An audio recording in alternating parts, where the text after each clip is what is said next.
الامام بدری احدی خیبری الامام التقی. جب میں مروں گا تو رسول اکرم آئیں گے، جب میں مروں گا تو علی ابن ابی طالب میرے سرہانے آئیں گے، جب میں مروں گا. سخت ہے علی کی ڈگر جو ہے، علی کے محبت کی ڈگر جو ہے وہ سخت ہے، وہاں پر سختیاں ہیں، تانے ہیں. آقا ہم آپ کو چاہتے ہیں، کمی ہماری طرف سے ہے، ہم آپ کے دشمنوں سے دشمنی رکھتے ہیں. تم نے علی کی قیمت یہ چند تھیلے لگائے ہیں شرفیوں کے. اہل بیت سے محبت. اعوذ باللہ من الشیطان الرجیم، بسم اللہ الرحمن الرحیم. اللہم صلی علی محمد وعلی محمد. ناظرین السلام علیکم. پروردگار کا شکر ہے کہ ایک مرتبہ پھر ہم آپ کی خدمت میں حاضر ہوئے ہیں ایک پوڈ کاسٹ لے کر. اور آج کا جو پوڈ کاسٹ ہے اس کا ہمارا جو موضوع اور عنوان ہے وہ اہل بیت علیہ السلام کی محبت اور ان کی ولایت سے متعلق ہے. بہت بڑی نعمت ہے، بہت بڑی سعادت ہے. ہر کسی کو یہ نعمت نہیں ملتی ہے، ہر کسی کو یہ سعادت نہیں ملتی ہے. یقیناً اگر انسان اہل بیت علیہ السلام کی محبت سے سرشار ہو جائے تو وہ حقیقی کامیاب ہے دنیا اور آخرت میں. بہت سی روایات ہیں، بہت سے واقعات ہیں عرفاء کے، علماء کے، صحابہ کے، کہ جہاں پر لوگ اہل بیت کی محبت سے متعلق جو ان کے واقعات ملتے ہیں ہم کو، جو ہمارے لیے مشعل راہ ہیں، ہمارے لیے نمونہ ہیں، ہمارے لیے آئیڈیل ہیں. قبلہ بہت سے واقعات ایسے ہیں کہ جہاں پر خود لوگ آتے ہیں اہل بیت علیہ السلام کی خدمت میں، اپنی محبت کا اظہار کرتے ہیں.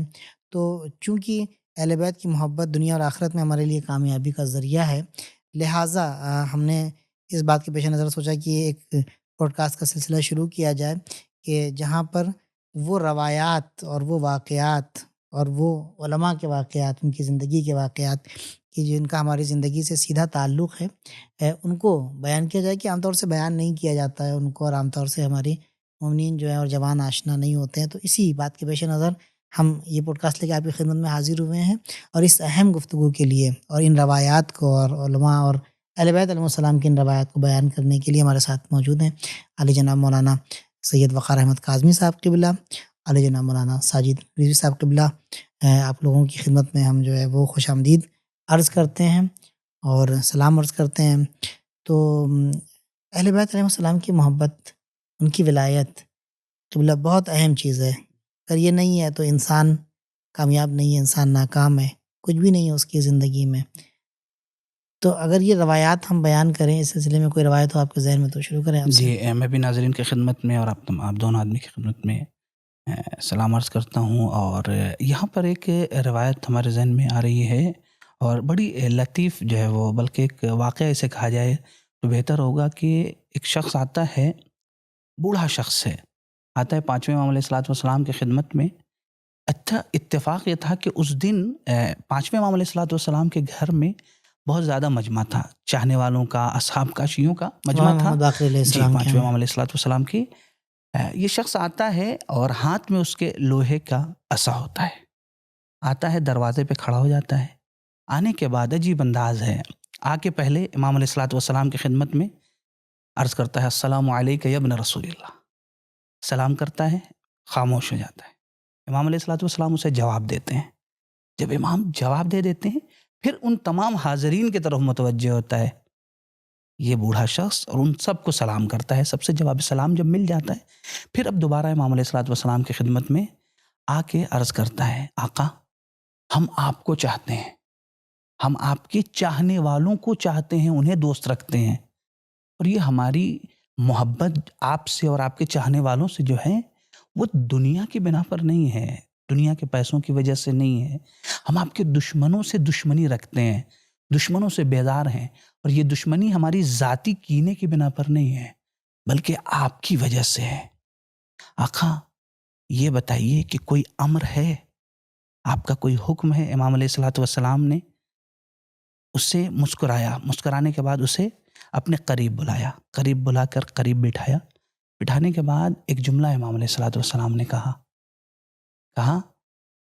بعینہ، یہی سوال ہمارے بابا علی بن الحسین علیہ السلام سے بھی ایک شخص نے کیا تھا. تو اس وقت میرے بابا نے بھی ایک جواب دیا تھا. وہ جواب یہ تھا کہ اگر تو اسی حالت میں، یہ جو تیرا عقیدہ ہے ابھی، اسی حالت میں اگر تیرا انتقال ہو جائے، تو مر جائے، تو تیرے سرہانے موت کے وقت رسول اکرم بھی آئیں گے، علی ابن ابی طالب علیہ السلام بھی آئیں گے، امام حسن بھی آئیں گے، امام حسین علیہ السلام بھی آئیں گے، علی ابن الحسین علیہ السلام بھی آئیں گے. اور جب تیرا آخری وقت ہوگا اور موت تیرے گلے تک پہنچ چکی ہوگی نا، تو کرامن کاتبین اس وقت آئیں گے. جی امام علیہ السلام جی. تو اس وقت کرامن کاتبین آئیں گے، اور آنے کے بعد جو عالم ہوگا اس وقت وہ خوشحال ہوں گے. اور تو جب انہیں دیکھے گا تو تیری بھی کیفیت، مفہوم ہے روایت کا کہ تیری بھی کیفیت یہ ہوگی کہ تو بھی خوشحال ہوگا، تجھے کسی قسم کا ڈر نہیں ہوگا. یہ شخص ان جملات کو سنتا ہے، سننے کے بعد عجیب کیفیت اس پہ طاری ہوتی ہے. کہتا ہے آقا، ہوتا ہے نا کہ جب ہم لوگ کچھ ولائی شعر یا اس ٹائپ کے اشعار سنتے ہیں، اور جوش ولا اور جذبہ ولا جب ہمارا وجد میں آ جاتے ہیں تو کہتے ہیں کہ دوبارہ ارشاد، مکرر ارشاد. یہاں پر اس نے کہا آقا پھر سے ان جملات کو پھر سے آپ مجھے بیان. امام علیہ السلام نے پھر سے بیان کیا. اب جب امام علیہ السلام نے ختم کیا ان جملات کو نا، تو وہ پھر سے دہراتا جا رہا ہے. جب میں مروں گا تو رسول اکرم آئیں گے، جب میں مروں گا تو علی ابن ابی طالب میرے سراہنے آئیں گے، جب میں مروں گا تو امام حسن و امام حسین علیہ السلام آئیں گے، جب میں مروں گا تو میں خوشحال رہوں گا، میں خوش رہوں گا، کرامن کاتبین آئیں گے تو میں پریشان نہیں ہوں گا. اور یہ کہتے کہتے کہتے کہتے اچانک بلند آواز سے اس نے گریہ کرنا شروع کیا. آنکھوں سے ایک مرتبہ جیسا لگ رہا ہے کہ آنکھوں سے آنسوؤں کا سیلاب ہے کہ جو بہہ رہا ہے. اور کہتے کہتے وہ شخص بلند آواز میں گریہ کرتے کرتے گر گیا. اس کے اندر اتنی سکت نہیں رہی کہ وہ گر گیا. کہاں پہ؟ چونکہ پانچویں امام علیہ السلام کے نزدیک یہ شخص بیٹھا ہوا ہے.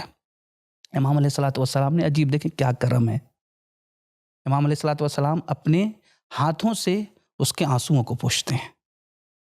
آنسو کو پوچھنے کے بعد امام علیہ السلام کے ہاتھوں کی گرمی کا جب اسے احساس ہوا تو وہ ضعیف شخص، وہ بوڑھا شخص کہتا ہے آقا اپنے ہاتھوں کو تو دے دیجئے.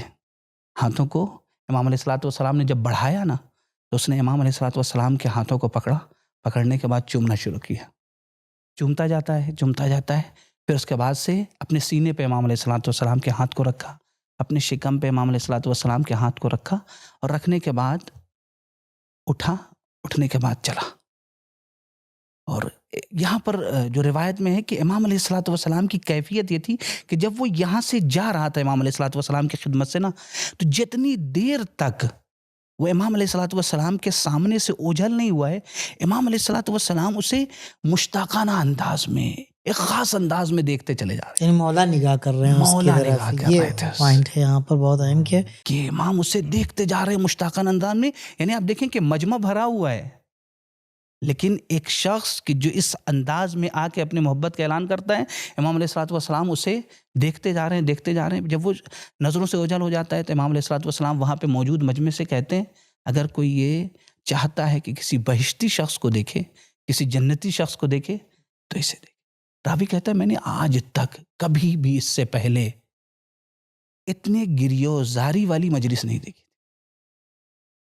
اہل بیت کی محبت کا اظہار بھی انوکھا ہوتا ہے. جو سرشار ہوتے ہیں جو لوگ اہل بیت علیہ السلام کی محبت سے، تو اہل بیت علیہ السلام کی نگاہیں خود ان کی طرف ہوتی ہیں. یعنی جب تک وہ جا رہا ہے مولا اس کی طرف نگاہ کر رہے ہیں. پروردگار ہم سب کو اہل بیت علیہ السلام کی نگاہ کرم کا مستحق قرار دے. جو واقعہ بیان کیا اس میں ایک اور خوبصورت پہلو یہ ہے کہ وہ بوڑھا ہے، آ رہا ہے اپنی زندگی کے آخری مرحلے میں مولا کے سامنے اظہار محبت کر رہا ہے. مولا جو اسے بشارت دے رہے ہیں وہ بشارت بھی اس لطیف انداز سے دے رہے ہیں کہ دیکھو صرف اس دنیا ہی میں ہماری ہمراہی تمہارے ساتھ نہیں ہے، آخرت میں بھی ہے، جب تم قبر کے مرحلے میں وارد ہوگے تب بھی ہم آئیں گے، ہمارے جد آئیں گے، سب تمہارے ساتھ ہوں گے. اس میں اگر ایک اور روایت کا سہارا لیا جائے تو ایک دلچسپ بات یہ بھی ہے کہ امام فرماتے ہیں من احبنی وجدنی بحیث یحبہ عند مماتہ، من احبنی وجدنی عند مماتہ بحیث یحبہ. جو بھی مجھ سے محبت کرے گا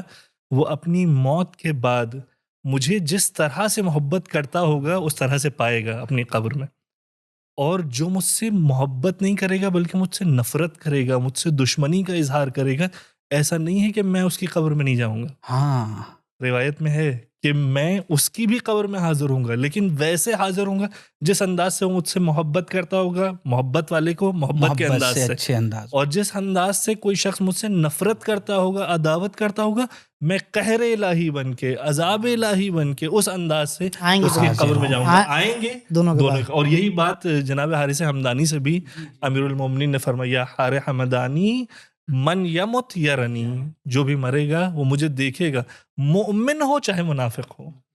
مومن اپنی محبت کا جلوہ دیکھے گا اور منافق اپنے حیثیت بغض الگ کا ہوگی. حیثیت الگ ایک الگ اور ہوگی. پوائنٹ جس پہ جو روایت میں ذکر کیا ہے اور مولا سے اس نے پہلے کلیئر کر دیا تھا، مولا یہ محبت اور یہ جو آپ کے دشمنوں سے نفرت ہے وہ اپنی وجہ سے نہیں ہے، ذاتی نہیں ہے، بلکہ وہ خدا کے لیے، اللہ کے لیے، آپ کے لیے ہے. ہماری اپنی ذاتی اس میں کوئی چیز شامل نہیں ہے.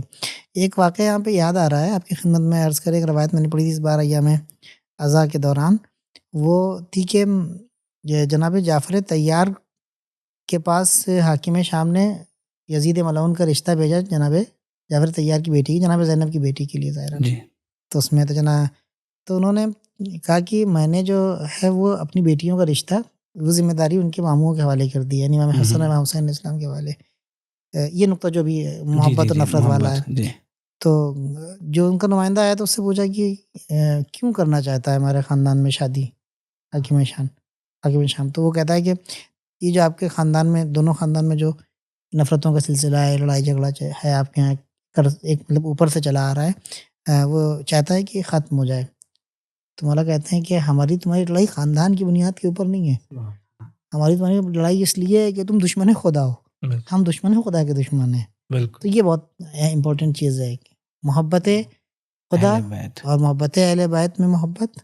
انی سلم لمن سالمکم وحرب لمن حاربکم. شاید یہی وجہ ہے کہ ہمیں اہل بیت کی تاریخ میں یہ ملتا ہے کہ جو اہل بیت کے چاہنے والے ہیں وہ حد درجہ محبت کرنے والے ہیں، یعنی حد درجہ جاذبہ اور کشش پائی جاتی ہے اہل بیت کی ذات میں اور ان کی زندگی میں. اچھا، ان کو یہاں پہ ایک نقطہ میں عرض کروں کہ ممکن ہے کہ کہیں پر لغزش آ جائے قدم میں، کہیں پر ہو سکتا ہے کہ کوئی خطا سرزد ہو جائے، لیکن ان کو پتہ ہے کہ ہمارے مولا راضی نہیں ہے خطا سے، گناہ سے، لیکن اس کے باوجود محبت میں پتہ ہے اگر مولا کو پتہ لگ جائے گا تو مولا سزا دیں گے ان کے لیے سامنے اگر ثابت ہو گیا تو. اسی سے مرتبط ایک واقعہ انشاءاللہ پیش خدمت کروں گا کہ یعنی انسان کے لیے واقعی سوچنے کی بات ہے کہ اٹریکشن بھی ایکسٹریم لیول پہ ہے اہل بیت، اور دوسری طرف جسے ریپلشن کہتے ہیں یا دافعہ کہتے ہیں وہ بھی ایکسٹریم لیول کا ہے، لیکن اس کی بنیاد کیا ہے؟ وہی جس کے اندر اطاعت کا جذبہ ہے، اللہ کی محبت کا جذبہ ہے، اور جس کا دل پاک ہے، جس کی طینت پاک ہے، جس کے اندر ایمان پایا جاتا ہے، وہ اہل بیت سے جس حد تک ایمان ہے اس حد تک محبت کرے گا. یا جس حد تک نفاق ہے یا کفر ہے وہ اس حد تک اہل بیت سے دشمنی کا اظہار کر رہا ہے. لیکن صاحبان ایمان کے حوالے سے اگر ہم واقعات دیکھیں تو ایسا نہیں ہے کہ ان کی محبت اہل بیت کے بنسبت ایک جھوٹی اور کاذب محبت تھی. جسے ہم لوگ آج کی ٹرمز میں کہیں تو ایک ریئلسٹک محبت تھی. جو واقعہ ہمیں مسجد کوفہ کا خود امیر المومنین علیہ السلام کے جلیل القدر صحابی جناب ازبغ بن نباتہ سے ملتا ہے کہ وہ فرماتے ہیں کہ مسجد کوفہ میں امیر المومنین مسند قضاوت پہ بیٹھے ہوئے ہیں اور ایک شخص آتا ہے مولا کا چاہنے والا ہے، اور مولا کی بز میں آ کر کہتا ہے کہ مولا مجھ سے چوری سرزد ہوئی ہے، میں نے چوری کی ہے، اپنے جرم کا اعتراف کرتا ہے. اور 3 بار مولا اسے کہتے ہیں کیا واقعی تم نے چوری کی ہے، اور 3 بار وہ اقبال جرم کرتا ہے، اپنے جرم کا اعتراف کرتا ہے. ذرن روایت میں سیاہ فام غلام جسے لایا جاتا ہے، سیاہ فام غلام ہے اور امام کا چاہنے والا ہے. اور مسجد کوفہ میں حاضر ہوتا ہے. جناب ازبغ یہ واقعہ بیان کر رہے ہیں. جناب ازبغ فرماتے ہیں کہ مولا جب 3 بار اس سے اقرار لے لیتے ہیں تو مولا حکم دیتے ہیں کہ اب اس کے ہاتھ کاٹ دیجیے، اور اس کا داہنا ہاتھ کاٹ دیا جاتا ہے، اس کی انگلیاں کاٹ دی گئی، اس کی انگلی کاٹ دی جاتی ہے. ہاتھ کا تذکرہ روایت ہاتھ کا تذکرہ ہے وہاں پر، لیکن شرعی جو حکم جو ہے وہ یہی ہے کہ انگلیاں کاٹنا چاہیے. تو وہ اپنا ہاتھ، اپنے بائیں ہاتھ سے اپنا ہاتھ اٹھاتا ہے اور وہی خون آلود ہاتھ لیے ہوئے وہ مسجد سے باہر جانے لگتا ہے. اور اسی وقت تاریخ میں ملتا ہے کہ ایک خارجی، ابن الکوہ نام کا خارجی، وہ فوراً اس وقت جاتا ہے اور اسے محسوس ہوتا ہے کہ یہ موقع غنیمت ہے، ہم اس علی کے چاہنے والے سے اس وقت علی کے خلاف کوئی بات اس کی زبان سے نکلوا سکتے یعنی ہیں. دشمن موقع کو دیکھتا رہتا ہے، بالکل موقع تلاش کرتا ہے کہ کب ہم ان کے چاہنے والوں کو ان کے خلاف استعمال کر لیں. جی کوئی ایسی بات ان کے چاہنے والوں سے کہلوا دیں جس سے وہ محبت کا جو اصل اور حقیقی پہلو ہے وہ کمزور ہو جائے. یہیں پر امتحان ہے اور یہیں پر چاہنے والوں کا واقعاً حقیقی معنی میں امتحان ہے. جیسے وہ خارجی شخص آتا ہے اور ان سے کہتا ہے کہ کس نے تمہارے ہاتھ کاٹوا دیے، کس نے حکم دیا کہ تمہارے ہاتھ کاٹ دیے جائیں. وہ فوراً کہتا ہے، اب یہ مرحلہ یہ تھا کہ برائی کرتا یا مثلاً گلا شکوہ یا کوئی نہ کوئی منفی بات نگیٹو بات کرتا، لیکن کہتا ہے قطع یمینی الامام بدری احدی خیبری الامام التقی ابن عم المصطفیٰ امیر المومنین کی تعریف کا اور ان کے قصیدوں کا پل قطع باندھنا یمینی، شروع کرتا. یعنی قطع یمینی یعنی قطع میرے داہنے یمینی ہاتھ. قطع یمینی کئی کافی لمبی، بالکل ایک قصیدہ مفصل فی البدیع جو ہے وہ امام کی شان میں بیان کرنے لگتا ہے کہ اس امام نے میرا داہنا ہاتھ کاٹا ہے جو امام التقیٰ یعنی متقیوں کا امام ہے، جو ابن عم مصطفیٰ رسول کے چچا زاد بھائی ہے، اور جو بدری ہے، احدی ہے، اور تمام جنگوں میں پیش رہنے والا امام. اور وہ شخص بالکل حیرت زدہ ہو جاتا ہے کہ یہ کیا ہوا، اور وہ آ کے اب امام کی خدمت میں بیان کرتا ہے. وہ خود خارجی ابن کوا آتا ہے، ابن کوا آ کے امام کی خدمت بیان کرتا ہے کہ مولا آپ نے اس وقت جس کا ہاتھ کاٹنے کا حکم دیا ہے وہ اسی عالم میں آپ کے قصائد بیان کر رہا ہے، آپ کی تعریفیں کر رہا ہے. تو امام اس کو واپس اپنی خدمت میں بلواتے ہیں. اس رات میں ایک نقطہ ہے کہ امام اس وقت امام حسن اور امام حسین علیہ السلام کو بھیجتے ہیں، جی جاؤ اس کو لے کے آؤ. اور بھی اصحاب تھے وہاں پر بھیج سکتے تھے، لیکن اپنے فرزند کو بھیجا جی کہ جاؤ اس کو لے کر آؤ. اور امام خود اس سے دریافت کرتے. امام کو معلوم ہے، امام اپنے چاہنے والوں کے دلوں کے احوال سے پوری طریقے سے واقف ہیں کہ یہ کیوں آیا تھا، کیوں اعتراف کر رہا ہے، کیوں میرے قصیدے پڑھ رہا ہے، سب امام جانتے. لیکن خود اس خارجی کے لیے بھی اور رہتی دنیا تک تمام انسانوں کے لیے امام واضح کرنے کے لیے خود اس شخص سے پوچھتے ہیں کہ میں نے تیرے ہاتھ کاٹنے کا حکم دیا تھا اور تو میری تعریف کر رہا ہے. عجیب، جو میں نے ریئلسٹک بات کی تھی نا، ریئلسٹک محبت ہے.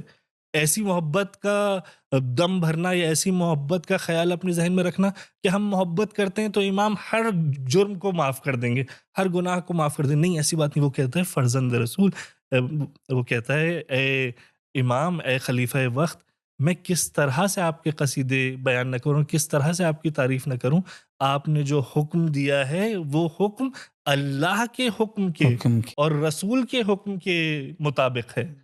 آپ نے وہ کیا ہے جو آپ کو کرنا چاہیے تھا، وہ کیا ہے جو واجب ہے. میں جس طرح کا مجرم تھا میرے ساتھ یہی سلوک ہونا چاہیے. میں یہ بھی اس میں جملے کے ظاہراً اس روایت میں اسی کے بعد جملہ کہا کہ میں عذاب آخرت کے اوپر جو ہے، یعنی عذاب آخرت میرے لیے سخت ہے، لہٰذا میں یہیں پر، چونکہ میں چاہتا ہوں کہ اسی دنیا میں مجھے پاک ہو جاؤں اور جو میرے گناہ کے کیفر جو اس کے عذاب ہیں وہ اسی دنیا میں اس کی جو سزا ہے وہ مل جائے. اور پھر امام متوجہ ہوتے ہیں اس خارجی کی طرف اور امام فرماتے ہیں ان لنا محبین، متوجہ ہو جاؤ، جان لو کہ ہمارے ایسے چاہنے والے، لو قطعنا الواحد منہم اربن اربا، کہ اگر ان میں سے کسی ایک کو ہم ٹکڑے ٹکڑے بھی کر دیں تو اس کے دل میں صرف ہماری محبت کا اضافہ ہی ہوتا جائے گا.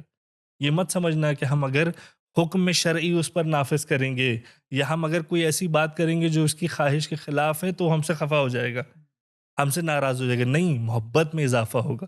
اور اسی کے برخلاف ہم سے دشمنی کرنے والے لوگ بھی ایسے بھی پائے جاتے ہیں کہ اگر ہم جام شہد بھی ان کے دہن میں انڈیل کر انہیں پلائیں گے تب بھی وہ ہم سے محبت نہیں کریں گے اور دشمنی کا مستقل اظہار کرتے رہیں گے. اور یہاں پہ پوائنٹ یہ ہے کہ امام نے بتایا کہ جو ہمارا چاہنے والا ہے وہ ہمارا چاہنے والا افراطی نہیں ہے، وہ ریئلسٹک ہے. جو ہمارا چاہنے والا ہے وہ اللہ کی راہ میں، اہل بیت کی راہ میں، رسول اللہ کی راہ میں ہم سے محبت کرتا ہے. اور جو ہم سے دشمنی رکھنے والا ہے اس کی حقیقت یہ کہ وہ اللہ کا دشمن ہے، حقیقت یہ ہے کہ وہ رسول اللہ کا دشمن ہے. ورنہ ایسا نہیں ہے کہ ہم سے، جیسے قبلہ آپ نے فرمایا، کہ ہم سے کوئی ذاتی کینہ رکھتا ہو یا ہم سے کوئی ذاتی محبت رکھتا ہو، ہم نے اسے پیسے دے دیے اس لیے خوش ہو گیا ہو.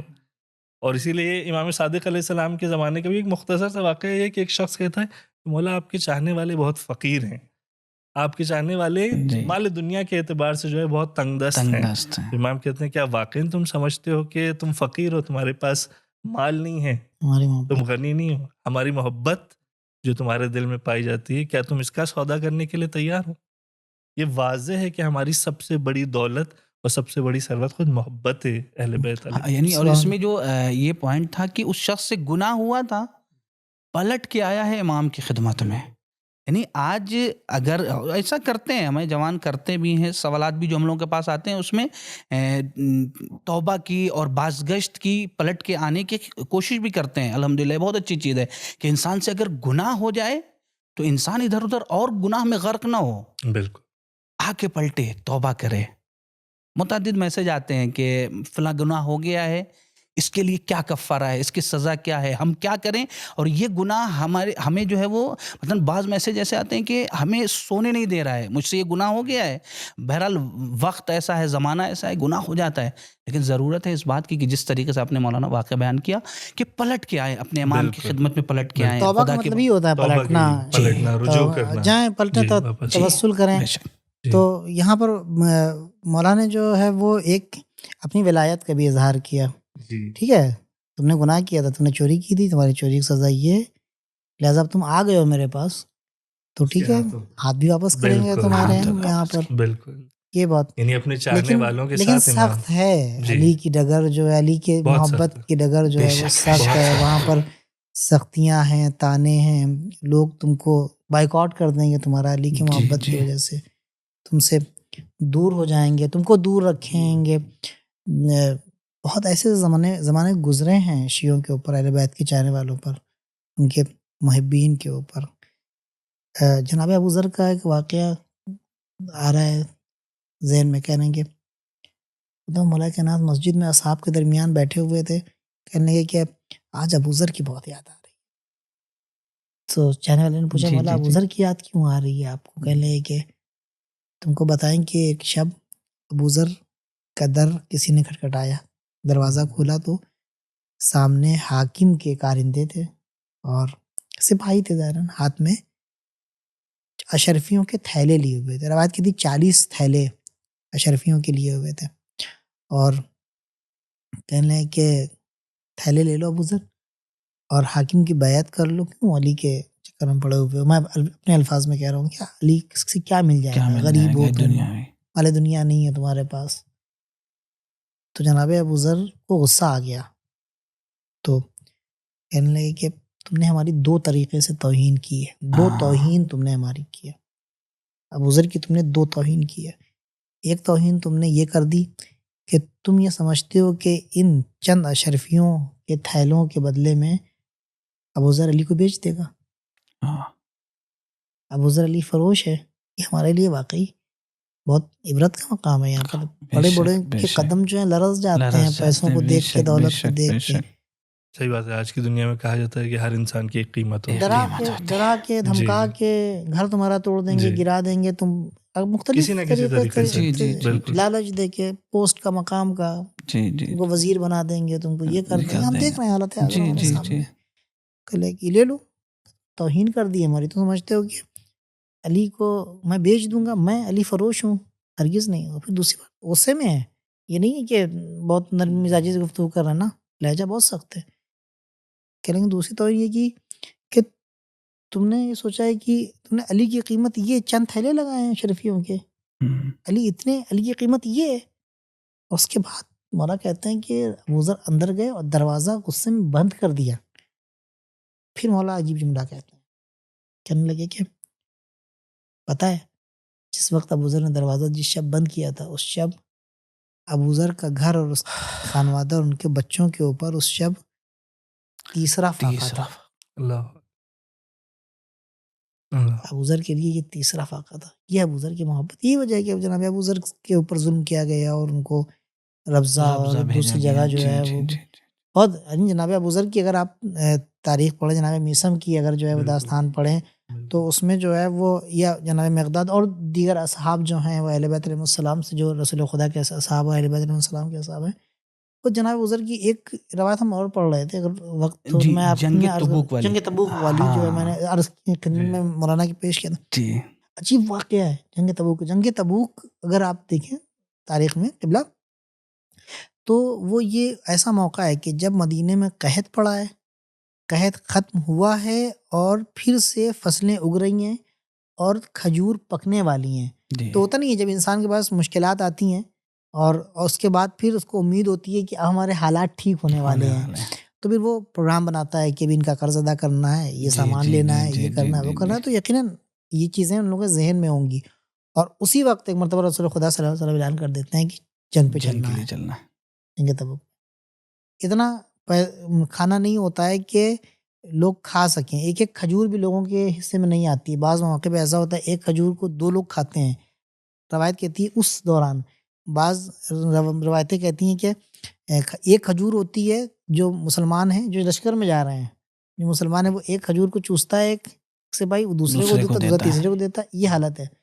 اس حالت میں راستے سے لوگ رسول خدا کو چھوڑ کے پیچھے سے بھاگے جا رہے ہیں. اور ایک موقع وہ آتا ہے کہ رسول خدا کے پاس کچھ لوگ آ کے کہتے ہیں ابوذر بھی چھوڑ کے بھاگ گئے. رسول خدا خاموش ہے کیونکہ ابوذر بھی چلے گئے.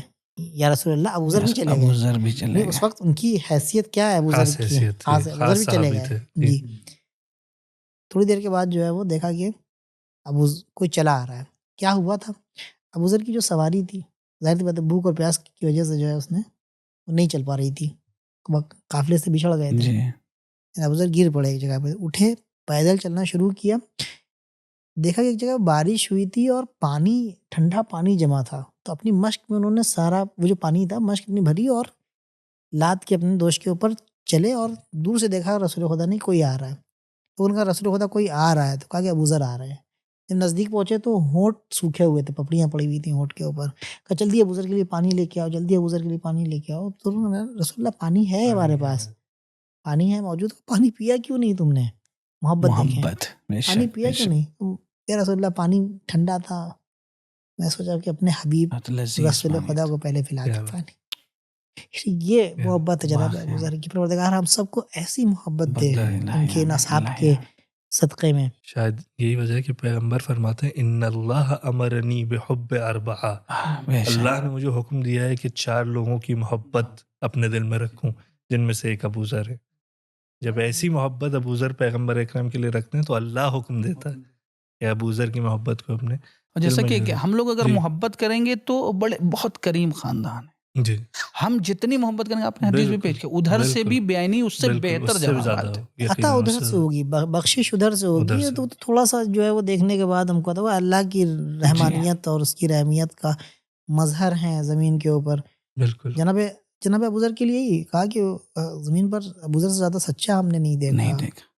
اور بھی اصحاب ہیں جناب مصر کی جانے ساری انشاءاللہ، کیونکہ وقت کے دامن میں کم ہے گنجائش. اور آسمان نے سایہ نہیں کیا ایسے آدمی پر جو ابوذر سے زیادہ سچا ہو. اور پھر ایسے چاہنے والے کے ساتھ تاریخ میں کیا ہوتا ہے، یہ بھی دیکھنے والی بات ہے. یعنی محبت اہل بیت ایک پہلو ہے، اور محبت کے ساتھ ساتھ جو امتحانات ہونے والے ہیں، جو آزمائشیں ہونے والی ہیں، وہ الگ پہلو ہے. اور یہ دونوں لازم و ملزوم ہے. ممکن نہیں ہے کہ محبت ہو اور اس کا امتحان نہ لیا جائے. اور اس زمانے کے اعتبار سے ہیں، ہر زمانے کے. آج اگر ہم اہل بیت علیہ السلام سے محبت کر رہے ہیں تو ہمارے ساتھ سختیاں ہوں گی. وہ سختیاں الگ طریقے سے ہوں گی. اگر ہم کہیں کہ نہیں آج ہم فقیر ہو جائیں، آج ہم بالکل جو نہیں، اس زمانے میں فقر تھا. بالکل اس زمانے میں مسلمان فقیر تھے. جو واقعہ بیان کیا اس کا ایک پہلو یہ بھی نکلتا ہے کہ مولا اپنے چاہنے والوں کو جناب ابوذر کے بارے میں بتا رہے ہیں. جی آج ابوذر کی بڑی یاد آ رہی ہے. جی آج ابوذر کی بڑی یاد آ رہی ہے. جناب ابوذر کو یاد کر رہے ہیں.